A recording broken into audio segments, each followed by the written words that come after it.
Bem, vamos lá, pessoal. Continuando aí, né, a respeito da nossa aula, a segunda parte dela fala a respeito dos fenícios, tá? Então vamos entender um pouquinho quem foram, a importância deles, de que forma se estruturaram e tudo mais, tá? A partir da página 240 do livro de vocês, nós vamos compreender um pouquinho da história dos fenícios, tá? Atípico da maior parte dos povos da antiguidade, tá? O que na verdade vai chamar muita atenção em relação aos fenícios? É que eles vão se instalar numa regiãozinha, tá, de difícil acesso, uma região na verdade de costa, né, além de ser no caso próximo ao mar, mas uma região muito íngreme, onde na realidade daquele período, né, geralmente a principal atividade feita pelos povos, né, seria a agricultura. Isso vai dificultar, tá, no desenvolvimento da agricultura local.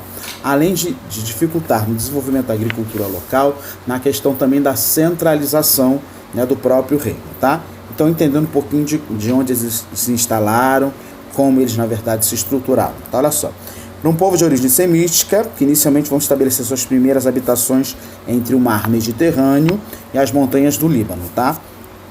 No caso, a Fenícia estaria hoje onde nós conhecemos como, né, um país chamado Líbano. O desenvolvimento da sua civilização será resultado da habilidade em tirar proveito das condições naturais, né? Como eles não têm, né, como se aproveitar muito bem da agricultura, eles vão, na verdade, atrelar parte dessa agricultura, transformada em comércio, né, eles estarem numa região de costa, próxima ao mar, tá?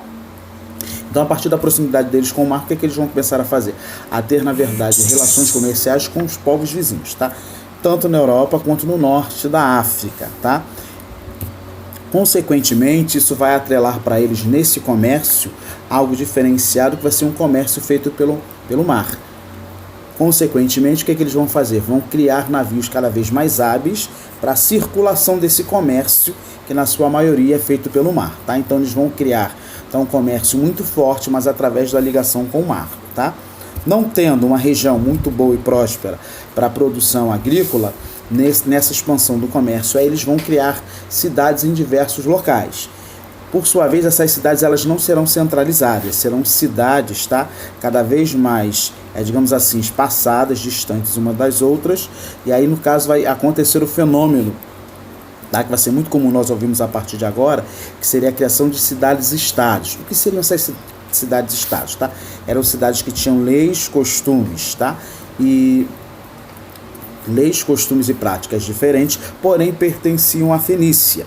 Tá? Cada cidade vai ter, no caso, suas leis, seus costumes, né, suas práticas comuns, porém uma individual da outra, uma em particular a outra. As principais cidades da Fenícia que vão se destacar aí serão as cidades de Bíblia e de Sidom, cidades aí onde nós vemos alguns relatos sobre a importância delas, de serem cidades comerciais, também nos relatos bíblicos, tá? Cidades onde, né, o próprio, né, Jesus, retratado na Bíblia, tem alguns momentos, né, querendo ou não, culminantes da sua história aí, passando por essas cidades, tá? Então são cidades atrativas, porque tem um comércio muito itinerante, não é isso?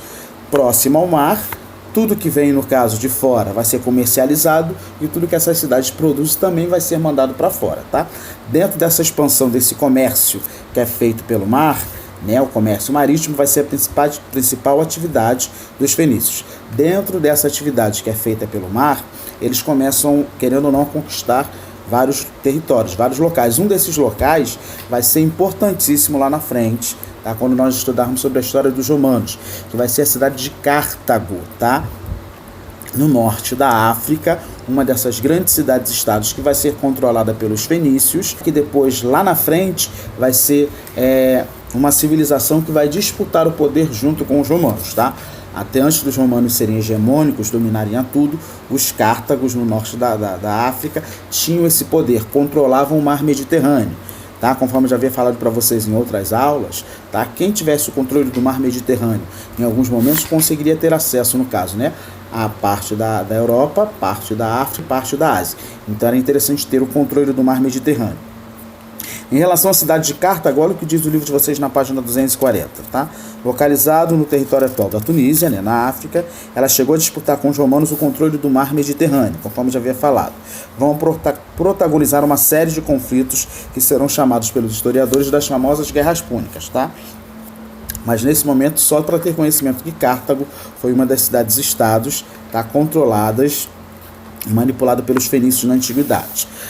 trazendo um pouquinho da realidade cultural dos fenícios, nós vamos ver que são povos que, querendo ou não, vão ter conhecimento da matemática, um pouco de conhecimento, né, no caso também da astronomia, né, no caso com as suas finanças, com a própria questão de explorarem o mar. Então eles necessitam desses tipos de conhecimento. A religiosidade dos cártagos vai ser a politeísta, eles vão acreditar em vários deuses. Dentre os deuses locais ali vai estar a divindade Baal, o mais popular entre todos os deuses locais. Nós costumamos dizer que a principal herança que os cartaginenses, que os fenícios vão deixar para as civilizações posteriores, na verdade, é o seu alfabeto, tá? Um alfabeto com base em 22 letras, tá? Formadas por consoantes, que vai ser, querendo ou não, tá? O estereótipo do alfabeto que depois, posteriormente, os gregos vão utilizar e vão deixar para os romanos, e os romanos, né, dentro das suas estratégias de dominação, conquistando outros territórios, aí vai deixar como base para os próximos alfabetos ou conjunto de letras que vão formar aquilo que a gente conhece como alfabeto. Tá? Então, a principal herança deixada pelos fenícios para a civilização seria a composição de 22 letras aí, consoantes, que é a base do nosso alfabeto na atualidade. Tá? Então, principais atividades dos fenícios, tá? Trabalham diretamente com transporte marítimo, comércio marítimo, explorando o Mar Mediterrâneo, vão criar várias cidades-estados, dentre essas cidades-estados, né, a famosa cidade, né, de Cartago, e como herança vão deixar o famoso alfabeto fenício, que vai ser a base dos alfabetos que nós conhecemos no Ocidente na atualidade. Tá bom, pessoal? Então esse é o finalzinho da nossa aula falando sobre os fenícios.